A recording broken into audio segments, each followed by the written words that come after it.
Hello, welcome to Rita on the Real podcast. This is your foster parent, Rita, and I am here to talk about my over 20 years experience as a foster parent. Fostered many children, at-risk kids, anxiety, trauma, sexual abuse, abandonment, physical abuse. Just talk about it all. And I just want to, I'm here to talk about the kids that let you know that children lives matter. And also as a foster parent, I come with my strategies. We're going to be talking about the eyes through the child, eyes through the foster care system. We're going to be talking about whatever your it is. Your it is how do you deal with a child that's going through abandonment? How do you deal with a child that is going through depression? How do you deal with a child that is been heavily medicated through to help them deal with their anxiety, their ADHD, they neglect, the sexual abuse, the physical abuse, all the traumas that the child have gone through? How do you stay as one, as a foster parent? And like I said, I've been doing this for a long time, and some stories are happy, some stories are sad, some stories they say just make you glitch your pearls, because it's totally under belief how you can foster a child that has been sexually abused from age 6 to 10, being prostituted by their own parents for drugs and stuff like that. And while you're dealing with all of this, you also have to go visit that parent that took the child through all of this. And how do you stay loving on both ends? Where the parent, abandoned the child due to drug abuse, their own traumas. They never had the help that they needed before they became parents. So that trauma just lingered on and passed on to their children. So it's generational traumas that we'll be talking about. And like I said, as a foster parent, how do you deal with seeing that parent on a visit? You have to sit down and have a team meeting with all the parties involved: CPS, the lawyers, the kids, the CASA workers, the judges, everybody around, and sit down to come to a common ground, the common denominator, which is the child. The focus is the child and the betterment for the child's life. And as a foster parent, also too, how do you deal with that? How do you pull away from it and separate yourself when you know this child is going back home? I call it the detachment. I have to tell myself, Rita, you are basically your role in this child's life is like you're babysitter for the state. You're babysitting until that parent get their lives together and or go through the assessment to make their home better and a safe environment for their children once they return home, or they getting adopted by another family member, or they're being placed with another family member, which is a whole bunch of changes in that child's life. And so how do you stay stable and sane through all of the ups and downs, the emotional roller coasters as dealing with the children and their lives, and just keeping us open mind of everything? And how you're loving they feel unlovable. And no matter how much we try and put the love on the children, we're just not that parent. You are not their parent. They're a birth parent. They're a biological parent. And we're foster parents. And keeping that role as a foster parent and not taking it personal. Like I tell myself, I'm a Q-tip. Quit taking it personal when you are not receiving the receptacle of love from the children, because they're scared and they don't know what to do. So that's part of this podcast. I'm just going to talk about those and how to become a foster parent, tips. And there's no book. There's no one set book that you can look at or read, get the knowledge from, and put it all for that one child. Every child is treated differently. Every child is the strategies work differently. Your parenting skills changes per child.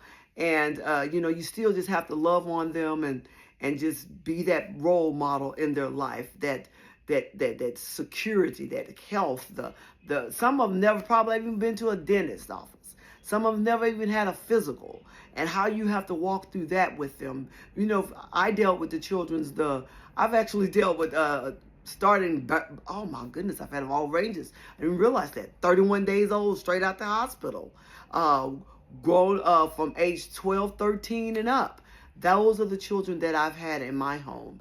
And just to go know about all the traumas that they've gone through, and you just kind of, when they open up about some of the things they're going through that's not even really on paper, and they trust you enough to say, hey, I've gone through this, and you still have to have a straight face, but have a caring heart to say, I've never been through that, but let's work through this. Let's work through this trauma, making sure they go to their therapist, whatever. And we're foster parents. We're standing in the gap for those parents while they're working through their assessment to possibly get the kids back. Some of them, the addiction is so overwhelming that they can't get the kids back. So we work on that, how we can get them to live a productive life, letting them know that they are loved, and you were created to be loved.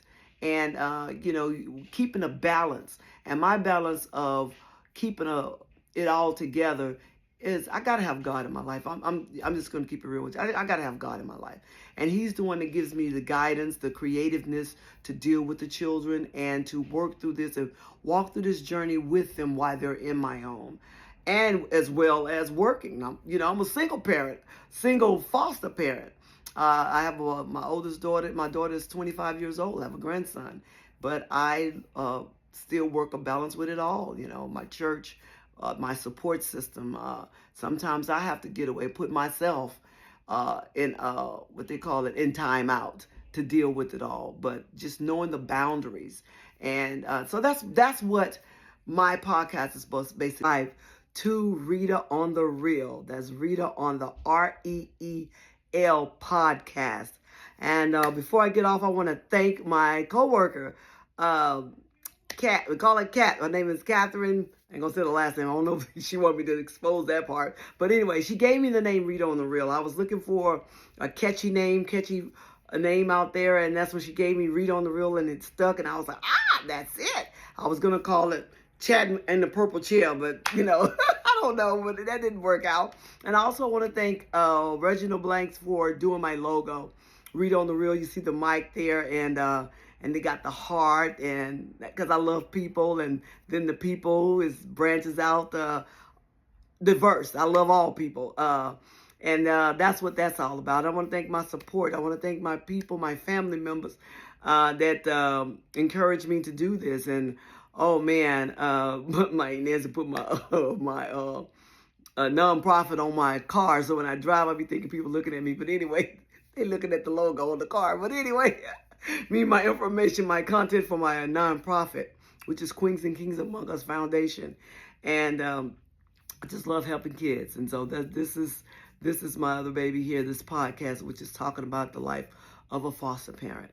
And if you want to intrigue about being one, I would like to give you the resources and the information that you need to get that. And even also the resources if the kids, foster kids that drop the line, drop in the chat, the comment section, what they need or something. I'll see if it's what's out there and help them out. They don't know. Some of them even know about PALS. Some doesn't even know about, you can sign yourself back in once you get 18 and age out in the system. So I want to give them those strategies as well. And also as let some of the parents know about those. So that's what Rita on the Real is all about, because we read it on the real. And I want to reel you into some wisdom, some knowledge, and just love on people that are in the foster care system, because remember, they are part of that equation of our future. Foster children are a part of the equation of our future, so help while we can. So read on the Real, stay tuned for it.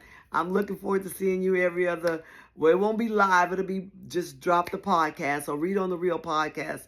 And I am just so fortunate for this to be my first, and I'm excited about it, and I hope you guys are too. So tune in And don't forget to subscribe. Don't forget to share. Don't forget to subscribe, and don't forget to share. Oh, wait a minute, hold on. Did I say that? Don't forget to subscribe and don't forget to share Rita on the Real podcast. And I'm looking so forward to being in your home, your phone, your iPad, right, driving on the road or whatever. Just tune in and drop me a thumbs up or a heart. Drop me a purple heart. Yeah. Purple heart. That meant something. When you was in the military and they did the purple heart, that means you did something. So drop me a purple heart and just say, keep up the good work, whatever. I don't know, encouraging words, because it's a lot. So anyways, tune in. Rita on the Real. Looking forward to seeing you. Bye-bye.